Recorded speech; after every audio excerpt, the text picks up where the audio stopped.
Hermanos, ayúdenme a agradecer a Dios por el grupo de alabanza el día de hoy. No nos damos cuenta a veces lo que toma el que haya un servicio aquí cada semana, pero entre tormentas y enfermedades es todo un relajo. Como usted sabe, tuvimos una tormenta anoche y cuando hay tormentas a veces la infraestructura no aguanta el agua, ¿verdad? Nos quedamos sin internet esta mañana, pero gracias a Dios parece que regresó. Bueno, nuestro hermano... le iba a decir nuestro hermano Pablo, pero no se llama Pablo ni se llama Pedro, se llama Beto. Nuestro hermano Beto está aquí echándole ganas, pero no se siente bien, pero a pesar de eso aquí está adorando al Señor. Gracias, brother, por tu esfuerzo. Muy agradecido por tu vida.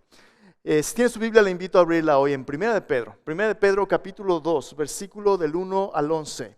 ¿Sabes? Cuando las cosas no son fáciles, requiere de un gran compromiso el salir adelante. Cuando las cosas no son fáciles, requiere compromiso el salir adelante. ¿Estás tú comprometido con Cristo? ¿Estás tú comprometido con Cristo? Pedro nos va a decir en 1 Pedro capítulo 2, versículo del 1 al versículo 11, que Dios tiene una visión para nuestra vida, pero esta vida depende de nuestro compromiso con Cristo. 1 Pedro 2, del 1 al 11, dice así. Desechando pues toda malicia, todo engaño, hipocresía, envidias y todas las detracciones. Desead como niños recién nacidos la leche espiritual no adulterada para que por ella crezcáis para salvación, si es que habéis gustado la benignidad del Señor. Acercándoos a Él, piedra viva, desechada ciertamente por los hombres, mas para Dios escogida y preciosa. Vosotros también, como piedras vivas, sed edificados como casa espiritual y sacerdocio santo, aceptables a Dios por medio de Jesucristo. Por lo cual también contiene la Escritura: He aquí pongo en Sión la principal piedra del ángulo, escogida y preciosa, y el que creyere en Él no será avergonzado. Para vosotros pues los que creéis, Él es precioso. Pero para los que no creen, la piedra que los edificadores desecharon ha venido a ser la cabeza del ángulo, y piedra de tropiezo y roca que hace caer, porque tropiezan en la palabra siendo desobedientes, a los cuales fueron también destinados. Mas vosotros sois linaje escogido, real sacerdocio, nación santa, pueblo adquirido por Dios, para que anunciéis las virtudes de aquel que os llamó de las tinieblas a su luz admirable. Vosotros que en otro tiempo no erais pueblo, pero que ahora sois pueblo de Dios, que en otro tiempo no habíais alcanzado misericordia, pero que ahora habéis alcanzado misericordia. Amados, yo os ruego como extranjeros y peregrinos que os abstengáis de los deseos carnales que batallan contra el alma, manteniendo buena vuestra manera de vivir entre los gentiles, para que en lo que murmuran de vosotros como de malhechores, glorifiquen a Dios en el día de la visitación, al considerar vuestras buenas obras. Alguien ha dicho que hasta que encuentres algo que vale la pena, por lo cual vale la pena vivir y morir, no has empezado a vivir. Hasta que alguien no encuentra lo que vale la pena, por lo cual vale la pena vivir o morir, no has empezado a vivir. ¿Qué significa eso? Significa que las cosas en esta vida que valen más la pena, lo que más valoramos, requiere de nuestra inversión personal, requiere de nuestro compromiso. Muchos de nosotros queremos estar involucrados en las cosas de Dios, pero no todos estamos dispuestos a estar comprometidos. El apóstol Pedro está hablando a los cristianos en este pasaje, y es la tercera vez ya que les dice que vivamos como extranjeros y peregrinos, como personas que van de paso y que no pertenecen a este mundo.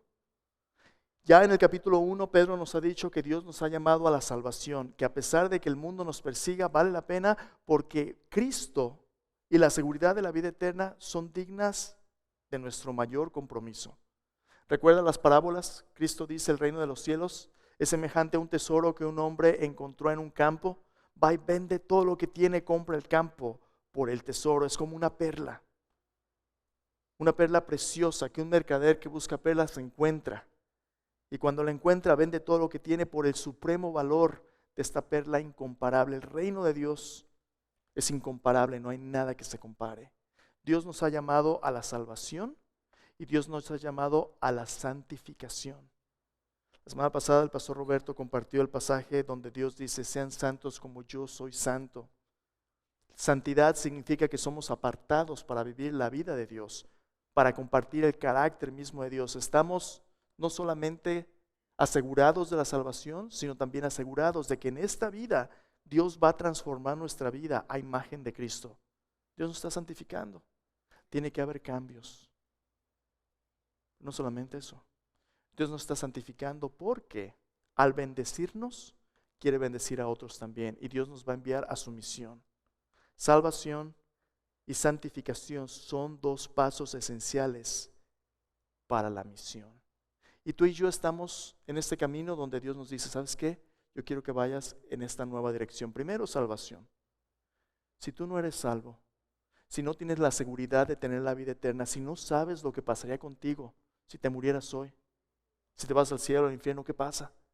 Tú tienes que escuchar las buenas noticias de salvación en Cristo Jesús. Ven, platica conmigo, platica con el pastor Roberto, una de las personas que sirven. Tenemos que contarte cómo puedes tener la seguridad de la vida eterna. Pero si ya la tienes, ahora déjame decirte, este es el tiempo de crecer. Ese es el tiempo de echar raíces para poder dar fruto. Dios nos está llamando. En las cartas Apocalipsis, al final de tu Biblia, hay un pasaje, Apocalipsis 3:20, donde Jesús dice: he aquí yo estoy a la puerta y ¿qué? Llamo. Si alguno oye mi voz y abre la puerta, ¿qué? Entraré con él, cenaré con él y él conmigo. Ahora mira la imagen, qué cosa más trágica es esa imagen. La iglesia está reunida. ¿Y sabes dónde está Cristo? Allá afuera. Y Cristo está tocando y nadie le abre. ¿Por qué? Porque estamos tan ocupados con tantos programas y tantas cosas que hacer, que a veces Cristo nos llama, pero pocos son los que escuchan y pocos son los que responden a su llamado. Dios nos está llamando a vivir una vida que valga la pena, una vida enfocada en su reino, en su justicia. Y estamos tan ocupados con las cosas de este mundo que a veces no oímos su invitación. Porque en lugar de ser santos queremos ser personas cómodas. En lugar de ser salvos queremos a veces jugar a la religión y no nos comprometemos con Dios. El otro día leí una encuesta muy interesante que hablaba acerca de cómo la población en los Estados Unidos está cambiando, de los valores en los 50 a los nuevos valores de las generaciones presentes. Y una de las cosas que notaban en el censo de los Estados Unidos en el año pasado es que la edad de las personas de matrimonio sigue subiendo. En 1950 la edad promedio de hombres casaderos era más o menos 22 años y medio de los varones, y de las mujeres era 20.1 años, más o menos de edad casadera en los 50. En 2023 la edad promedio de los casaderos hombres era 30.2 años y de las mujeres 28.4. Bueno, es que ahora uno no se muere tan pronto, ¿verdad? Uno dura más. Bueno, sí es cierto que tenemos en muchos sentidos una mejor calidad de vida con medicinas, tecnología, tantos recursos que hay, pero hay más. No solamente las edades están cambiando, sino los valores de las personas, por qué se casan y no están cambiando. En otro estudio del Pew Research Center que leí la semana pasada, habla acerca de las perspectivas modernas sobre la familia. Y al final del estudio, en la última sección, la pregunta que se hacían es: ¿qué tipo de vida vale la pena vivir?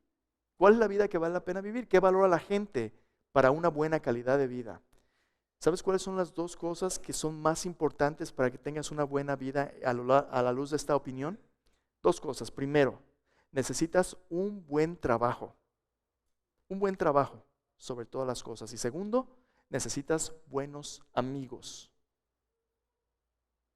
Aquellos que pensaban en el matrimonio o tener hijos eran solamente como un cuarto de la población, como algo importante. Cada vez más las perspectivas tradicionales de la familia se vuelven menos y menos valoradas.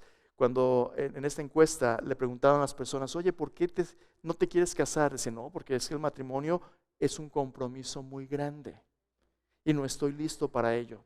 Quiero una carrera, quiero tener ahorros, quiero viajar, quiero primero disfrutar la vida. No estoy listo para comprometerme con algo tan importante como el matrimonio. A ver, espera un tantito. Desde un punto de vista bíblico y cristiano, ¿tienes que necesariamente casarte tú para vivir la vida que Dios quiere? No. El matrimonio es un llamado de santificación si no puedes quedarte soltero. Pablo lo dice de esta manera: es mejor casarse que estar soltero y quemarse. Si tú no tienes el don de continencia, si tú sientes que necesitas compartir tu vida con un esposo, una esposa, porque tu sexualidad te quema, cásate, ¿verdad? Casarse es un medio de santificación para que tú puedas vivir como Dios quiere, en el matrimonio. La otra opción es que tú seas soltero. Nada de malo en ser soltero. Pablo dice, de hecho, es mejor que te quedes soltero a que te cases, porque los que se casan tendrán aflicción en la carne. El que oye, que lo entienda, ¿verdad? Si usted está casado, usted sabe de qué se trata ese asunto.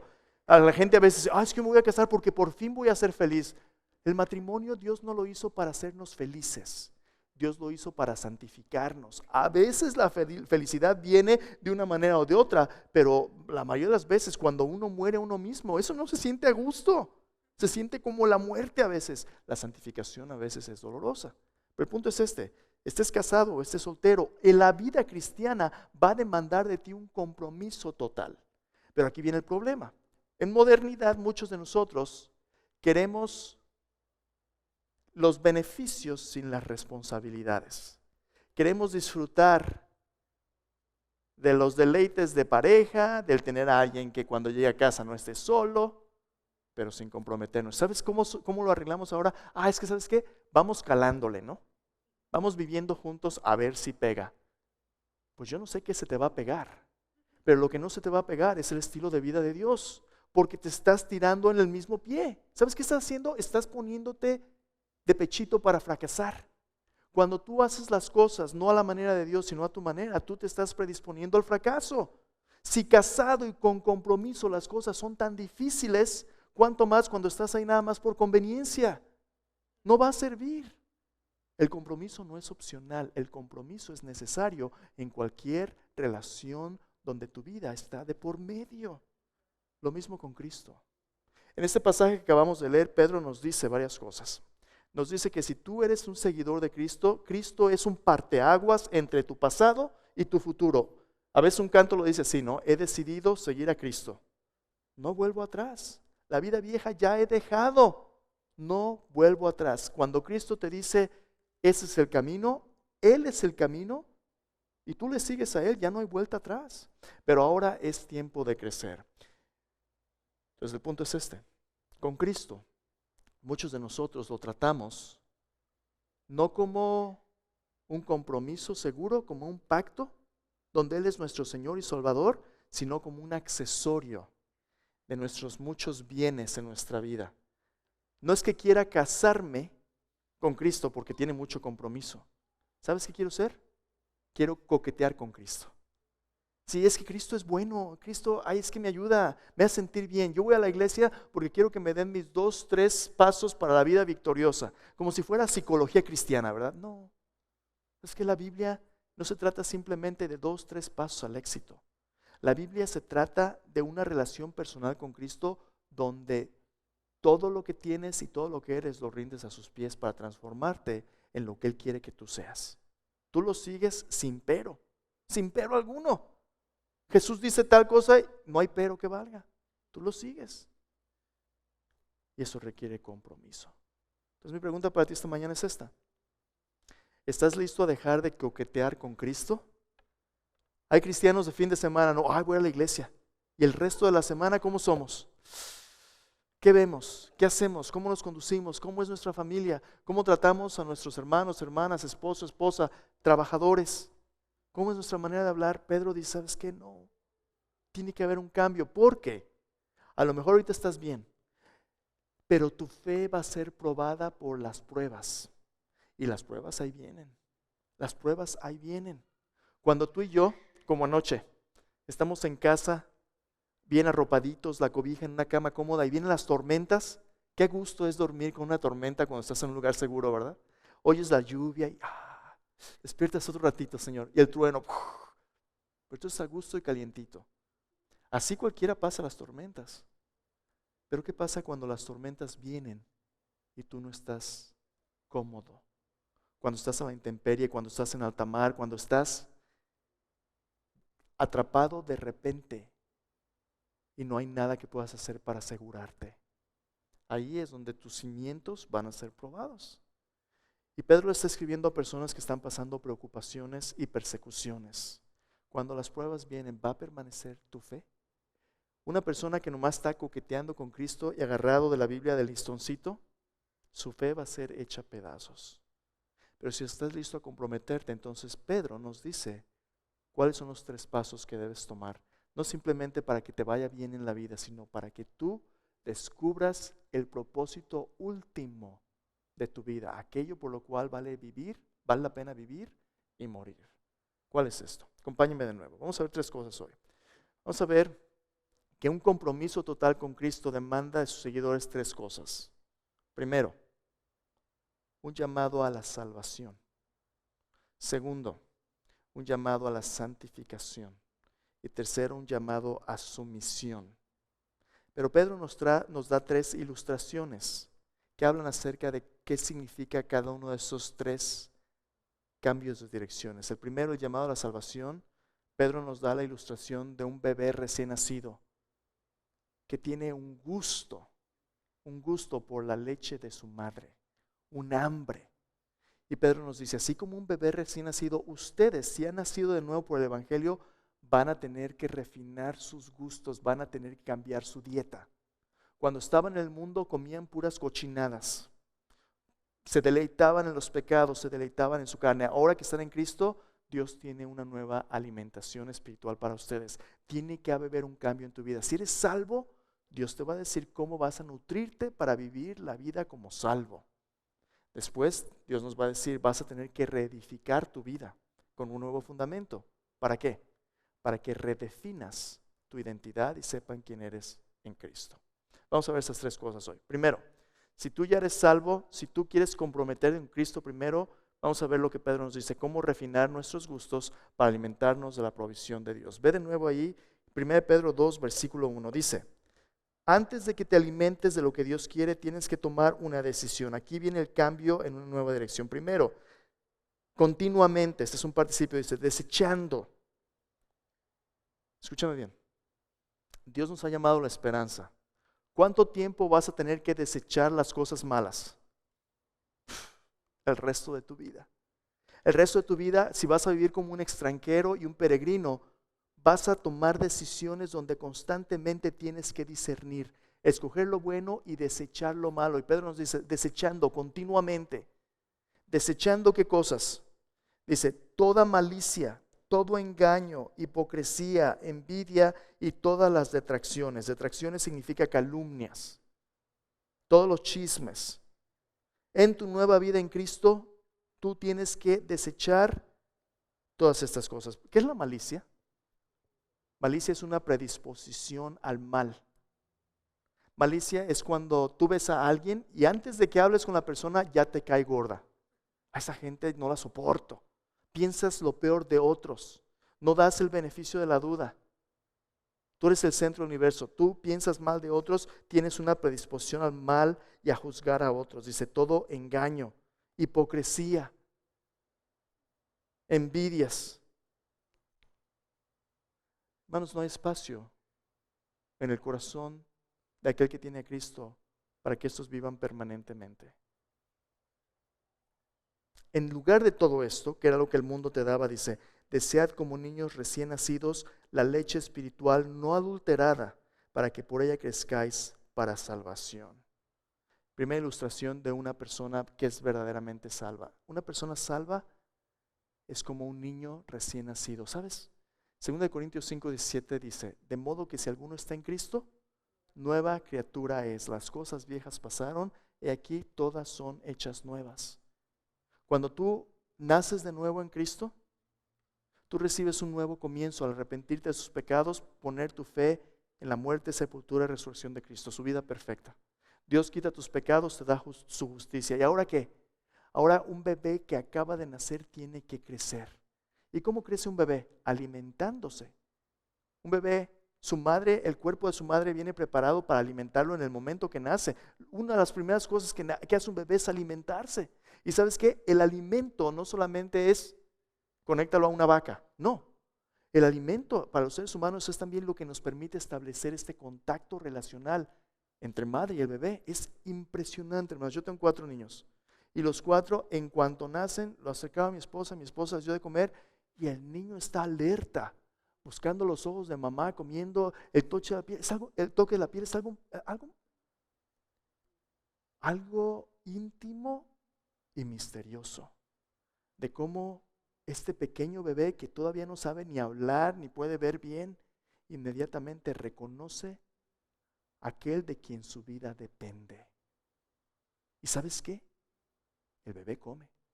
Cuando un bebé no come y empieza a perder peso, es una condición peligrosa. El bebé puede morir. Puede morir por no comer lo apropiado.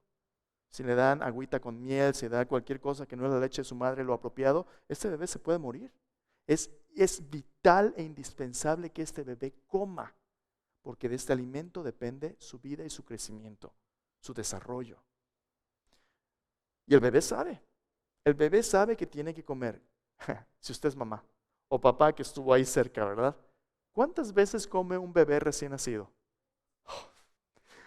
Todo el tiempo, a cada rato, ¿verdad? Gracias a Dios, nomás es de 10 de la mañana a 8 de la noche.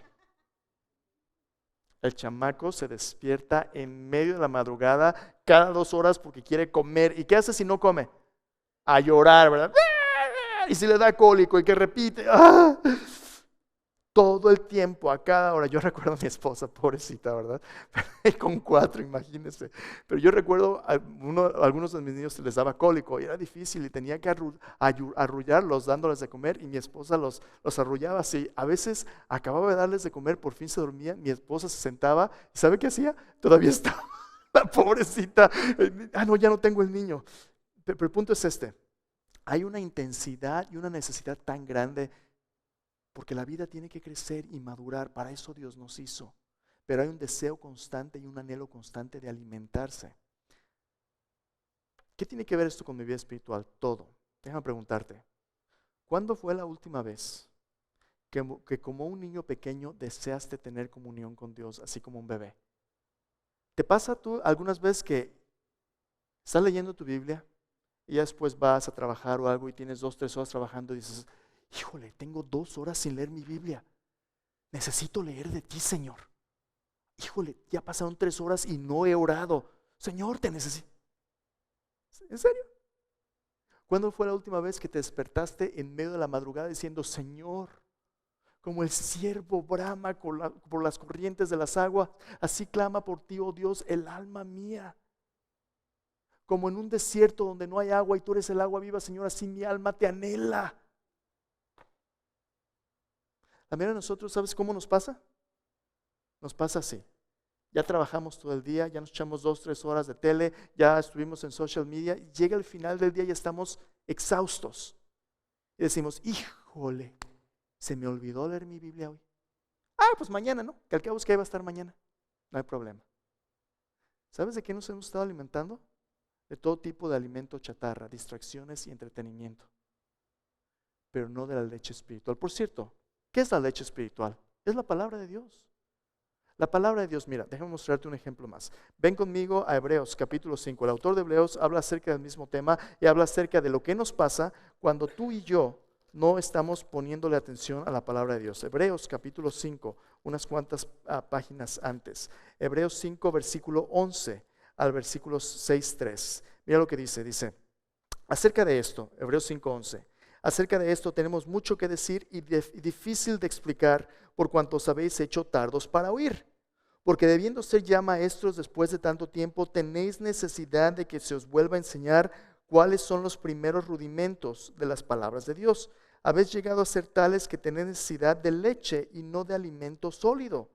Todo aquel que participa de la leche es inexperto en la palabra de justicia, porque es niño.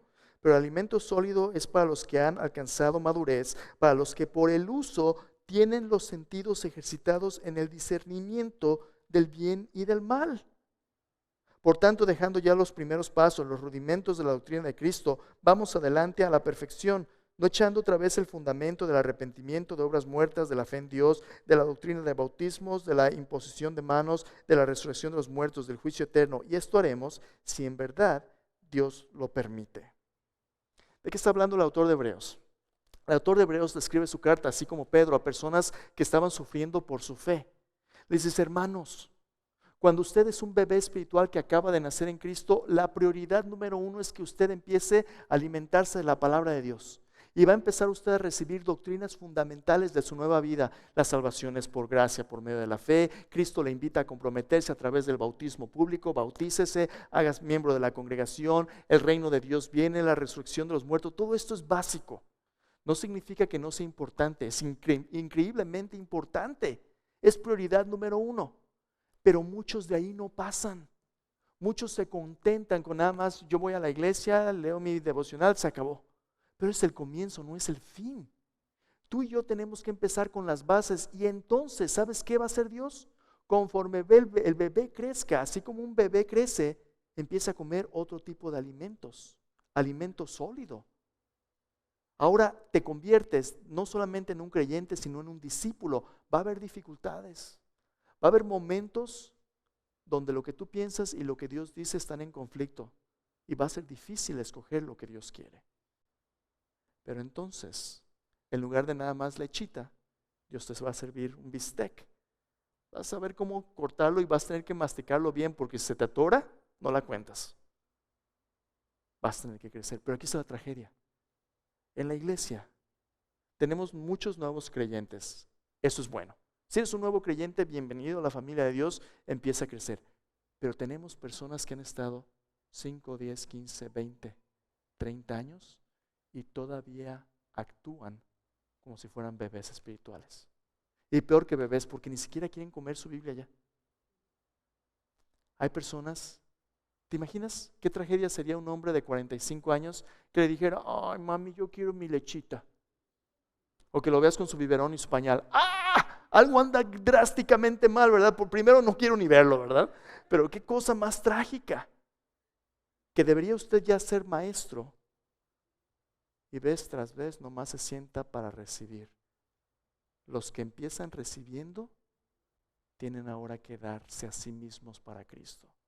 Primer paso, tú y yo tenemos que refinar nuestros gustos. Mira lo que dice. ¿Cuál es la condición? ¿Por qué a veces no queremos lo que Dios quiere?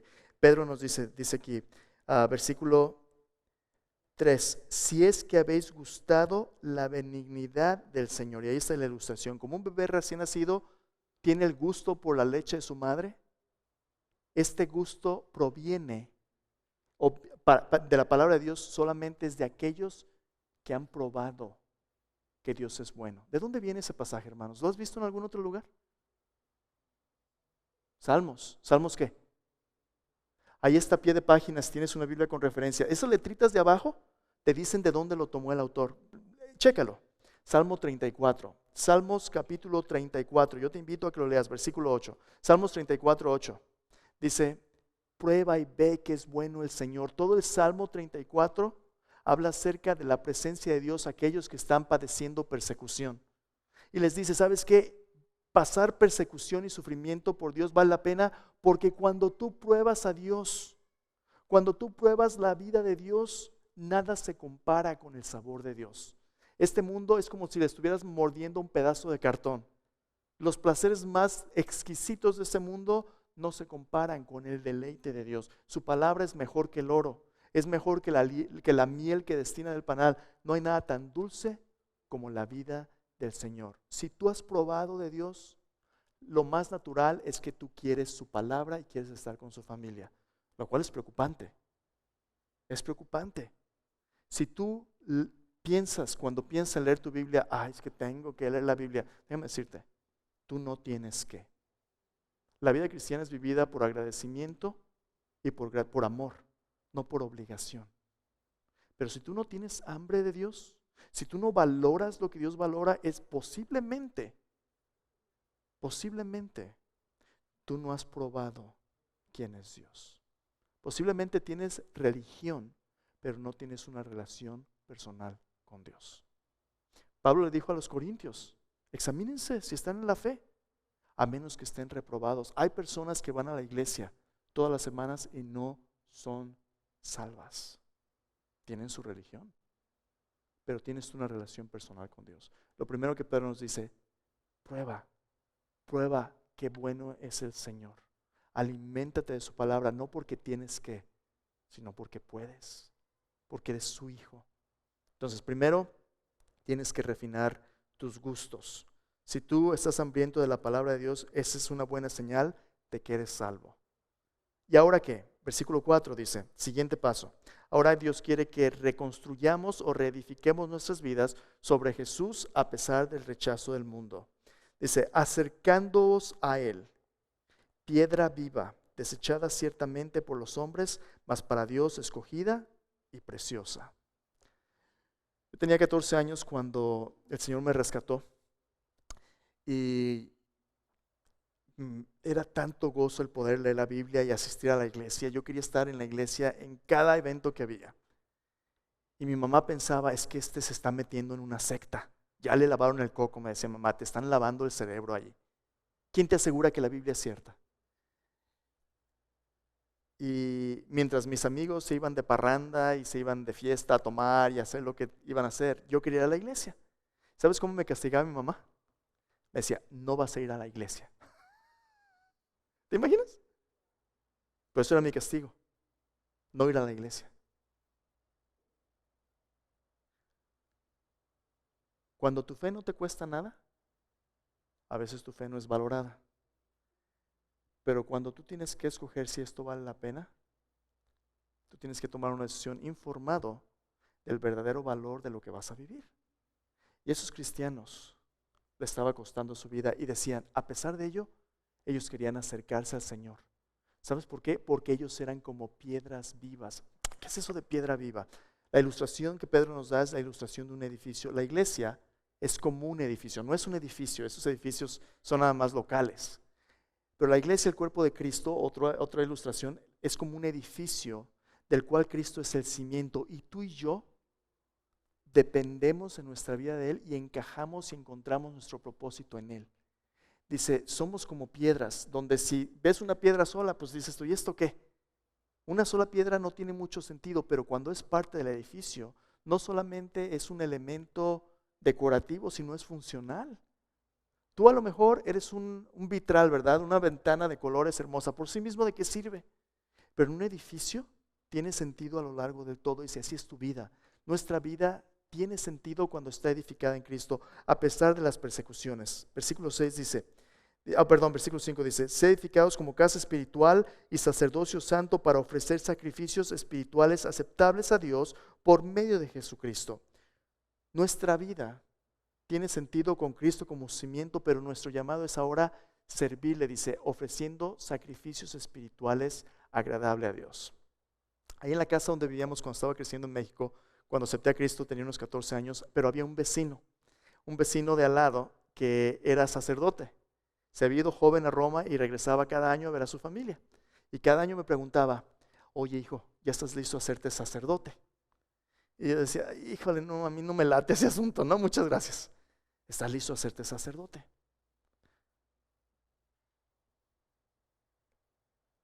¿Sabías tú que cada creyente en Cristo, cada persona que ha sido salva por Cristo, es llamado a ser sacerdote? Pero escúchame bien, los sacerdotes no son los que traen una sotana. En la Biblia un sacerdote es un representante de Dios. Él representa al pueblo delante de Dios, Dios delante del pueblo. Es un mediador con Dios a través de los sacrificios. En el Antiguo Testamento solamente los descendientes de Aarón tenían este derecho. Pero en el Nuevo Testamento, porque Cristo abrió un nuevo camino para que todos nosotros nos acerquemos a Dios, la carta a los Hebreos nos dice, tenemos un acceso a Dios sin más mediadores que Cristo Jesús. Hay un solo Dios, un solo mediador entre Dios y los hombres, Jesucristo hombre. Tú y yo, porque nos acercamos a Dios a través de Cristo, tenemos una puerta abierta. El velo que separaba el lugar santísimo de nosotros ya se rasgó de arriba abajo. Cristo nos abrió un nuevo camino y todos nosotros, los que hemos confiado en Cristo, somos sus sacerdotes. Dios nos puso aquí como la iglesia, como el pueblo de Dios, para representarle delante del mundo. Y esa es nuestra función. Cada vez que tú te reúnes para adorar, adivina qué, Tú estás entrando en la presencia de Dios y tú vienes a servirle. ¿Y qué es lo que le ofreces? Un sacrificio vivo. ¿Sabes cuál es el sacrificio? Nuestra obediencia, nuestra alabanza. Cuando tú estás aquí escuchando la palabra de Dios, Señor, yo quiero que mi vida sea una vida obediente a ti. Ese es el sacrificio que le traemos a Dios. Ya no es un cordero. ¿Por qué? Porque ya Cristo murió por nosotros. Nuestros sacrificios ahora son sacrificios vivos. Estamos creciendo a semejanza de Cristo. Versículo 6 dice, por lo cual también contiene la escritura, y aquí pongo en Sión la principal piedra del ángulo, escogida y preciosa. El que creyere en él no será avergonzado. Para vosotros pues los que creéis, él es precioso. Para los que no creen, él es la piedra que los edificadores desecharon, que ha venido a ser la cabeza del ángulo. ¿De qué está hablando aquí el apóstol Pedro? Esos pasajes que ves tú aquí son pasajes del Salmo 118, versículo 22. Puedes leer el Salmo después. La piedra que los edificadores rechazaron. ¿Qué significa eso? El Salmo 118 es un salmo mesiánico. Es un salmo que a veces leemos en Domingo de Palmas. Y lo que leemos de ese salmo es cuando la gente dice, oh sana, oh sálvanos, bendito el que viene en el nombre del Señor. Bueno, unos versículos antes de ese pasaje es este pasaje. Quiero que pienses por un momento en Cristo. Jesús vino a lo suyo y los suyos ¿qué? No lo recibieron. Cuando Jesús viene, a Jesús le rechazan. Si tú edificas tu vida sobre Jesús, ¿crees tú que el mundo te va a recibir? No. Jesús dijo, el mundo ama lo suyo, pero porque no eres del mundo, antes yo te escogí del mundo, por eso el mundo te aborrece. Así como el mundo ha rechazado a Jesús, si tú eres un seguidor de Cristo, el mundo te va a rechazar. Yo me acuerdo antes, como familia, cuando íbamos a la carne asada de los amigos. Carne asada, vente compadre, y siéntate, échate una para la calor, ¿verdad? Toda la gente te invitaba a tu cerveza, tu esto. Y luego, mi papá conoce a Cristo y decide que tomar y emborracharse ya no es para él. ¿Sabes qué le decían sus cuates? Es que te pega tu vieja, ¿verdad? Ya por eso no toma, porque le pegan. Ya se hizo de esos aleluyas. Déjame preguntarte, ¿crees que era bueno para alguien que mi papá anduviera borracho y haciendo desastres? Para nada. No debería darle gusto a la gente, oye, qué bien, estás cambiando tu vida, qué bueno que te libraste del vicio. ¿No deberían echarle porras? Pero no. ¿Sabes por qué? Porque este mundo no quiere que tú sirvas a Cristo. Este mundo, entre más tú quieras servir a Cristo, más te va a perseguir. Te va a decir todo tipo de cosas. Eres un aleluya, te crees mucho, al ser muy bueno, cucaracha de iglesia. A ti que no te importe. Tú pon tus ojos en Jesús porque Él es el autor y consumador de nuestra fe. Jesús es el único que nunca te va a abandonar ni a desamparar. Y aunque el mundo lo rechace, Jesús es el Rey quien vino a salvarnos. Y por eso Pedro dice, ninguno de los que creen en Él será avergonzado. Versículo 8 dice, Él es piedra de tropiezo y roca que hace caer. Tropiezan en la palabra siendo desobedientes, a los cuales fueron también destinados. Entonces, tú refinas tus gustos y dices, Señor, yo quiero tu alimento. Tú empiezas a reedificar tu vida con Jesús como fundamento. Y ahora que aquí viene lo bueno. Cuando tú ya maduras en Cristo, Dios te dice que tienes que verte a ti no como el mundo te ve, sino como Dios te ve. Y esa es la respuesta a las últimas preguntas. ¿Sabes tú por qué estás aquí? ¿Quién eres? ¿De dónde vienes? ¿Cuál es el propósito de tu vida? Escucha lo que Pedro dice. Así es como Dios te ve. 1 Pedro 2:9 dice, mas vosotros sois linaje escogido, real sacerdocio, nación santa, pueblo adquirido por Dios. Linaje escogido significa una familia escogida. Cuando el mundo te rechaza, Dios te escoge. Real sacerdocio, rey y sacerdote. Jesús le dijo a sus discípulos que un día ellos se iban a sentar en tronos en su reino. Este mundo te puede despreciar, pero Jesús nunca desperdicia el sufrimiento de sus santos. El otro día mi hija y yo fuimos a echarnos una hamburguesa, la familia entera, pero mi hija y yo estábamos sentados y fuimos a comer a In-N-Out Burgers. ¿Te has comido una hamburguesa de In-N-Out? Las In-N-Out son las que tienen la palomita roja, ¿verdad? In-N-Out rojo de California. Esa es una compañía de dueños cristianos. Y si tú ves alguna vez en las papitas a la francesa, en las cajitas o en los vasos, abajo tienen citas de versículos. Juan 3:16, diferentes pasajes. Y mi hija y yo estamos platicando y pues yo tomo agua, no tomo refresco y pedí un agua. Y le digo, ¿sabes qué? Qué bueno estar en un negocio que los dueños son cristianos, hace una gran diferencia. Dice, ay, ¿qué va a hacer de diferencia en el agua? No hace diferencia alguna. Entonces le digo, mira, aquí abajo hay un versículo. Dices, nomás la cita, ni el versículo está ahí. Le digo, a ver, búscalo. Y lo busca, es un pasaje en Mateo, donde Jesús dice, ninguno que siquiera dé un vaso de agua fría a un pequeñito quedará sin recompensa. Mi hija lo leyó y dice, le digo, hace una diferencia para Jesús, ¿verdad? Ah, bueno, entonces a lo mejor sí hace diferencia. Mira, yo no sé lo que el mundo dice de ti. A lo mejor dice el mundo que eres un bueno para nada, nunca vas a llenar a nada. Yo no sé qué te dijo el mundo.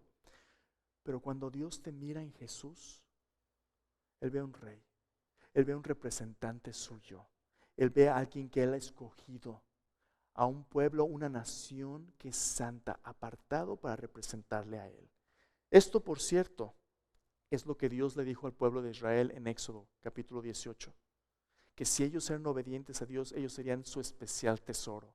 El pueblo de Israel no pudo hacerlo por su desobediencia y rebelión, pero Cristo es la justicia perfecta de Dios. Y porque Cristo cumplió la ley, ahora esto nos lo da, su justicia nos la da como un regalo. Dios lo va a cumplir, lo está cumpliendo en nosotros. Israel y la iglesia no son lo mismo, pero a través de Cristo Dios cumple en la iglesia lo que Israel no pudo hacer, ser luz a las naciones. Entonces, este es quien eres tú. Tú eres escogido por Dios. ¿Y cuál es tu propósito? Dice, para que anunciéis las virtudes de aquel que os llamó de las tinieblas a su luz admirable. Escúchame bien. El mensaje más grande que tenemos en nuestra vida es el mensaje de las excelencias de Dios. A veces tú vives una vida más o menos bien, ¿verdad? Y la gente en el trabajo o tus vecinos o familiares notan, oye, ¿qué le picó? Antes era un chismoso, ya no chismea. Si la salvación en Cristo está funcionando en ti, ya estás dando frutos, a la gente lo nota y dice, oye, ¿qué te pasó? Mucho cuidado. No les digas, es que yo soy cristiano. No. No les digas, es que yo voy a la iglesia, es su religión. ¿Qué tal si les dices algo así como eso? ¿Sabes qué? Híjole, pues gracias. No, por mí mismo lucho con tantas cosas. Pero ¿sabes qué? Hace un poco de tiempo, Dios me encontró. Tengo un Dios que me ha perdonado mis pecados, que me está enseñando cómo vivir. ¿Te puedo contar de lo que Cristo hizo por mí para salvarme? Mira, Cristo murió por mí. Fue sepultado, resucitó, me perdonó mis pecados por la fe. Todavía tengo muchas faltas, pero cada vez que la riego, vengo a Dios y me perdona y me da una nueva oportunidad y estoy aprendiendo a vivir. Mira, te puedo contar más de lo que la Biblia dice acerca de quién es Jesús. ¿Te fijas la diferencia? No es mírame a mí, qué bueno soy. Es a pesar de las faltas que tengo, mira a Dios, qué bueno es, para que anunciéis las virtudes de aquel que os llamó de las tinieblas a su luz admirable. Tú y yo somos una pancarta diciendo, mira a Jesús. Y es el propósito de nuestra vida. En otro tiempo no éramos pueblo, en otro tiempo estábamos despreciados, pero ahora somos pueblo de Dios. ¿De dónde venimos? De un mundo ingrato que no nos valoraba. ¿Quiénes somos? Somos la familia de Dios. ¿Y para qué estamos aquí? Para representarle y decirle a otros qué bueno es Dios. Hermanos, esto es lo que redefine nuestro propósito. Estamos aquí para representar a Dios. Entonces, déjame terminar con esto. Tú y yo estamos creciendo para convertirnos en multiplicadores de discípulos, pero hay tres cosas que tienen que pasar. Primero, tenemos que ser salvados. Segundo, santificados. Y tercero, enviados. Aquí, en esta congregación, hay siervos que Dios está formando. Cuando Dios viene y llama a tu puerta, para que tú y yo vayamos a creer, vivir y compartir la palabra salvadora de Dios, cuando Dios viene y llama a nuestra puerta, ¿qué le respondemos? ¿Qué le respondemos? ¿Le decimos, dile que no estoy? ¿O le decimos, Señor, heme aquí, envíame a mí. Oremos. Al venir a esta mesa, cada domingo, tenemos oportunidad de decirle al Señor, Señor, yo quiero comprometerme contigo. Señor, yo te pertenezco a ti. Hoy es un buen día. Hoy es un buen día para que nuestro llamado sea sí cuando Él llama. Padre Celestial, te agradezco por mis hermanos y hermanas. Señor, como iglesia nos estás preparando para comprometernos contigo. Señor, que nuestra espiritualidad, Señor, nuestra vida cristiana no sea una de conveniencia o de comodidad, que sea una de compromiso, Señor, que sea una donde tú, Señor Jesús, eres el cimiento de nuestra vida, donde estamos hambrientos de tu palabra, donde, Señor, queremos representarte delante de este mundo, en nuestro trabajo, en nuestra familia, donde estemos, Señor, queremos ser tuyos. Señor, al llevarnos de aquí a casa, llévanos con la convicción de que tú vas a usarnos para que otros te conozcan y te adoren. Pero antes de que eso suceda, Señor, estamos aquí para decirte que te necesitamos, Señor Jesús. Límpianos. Si hay algo que se interponga entre nosotros y ti, Señor, quítalo de en medio. Señor, te entregamos nuestro corazón.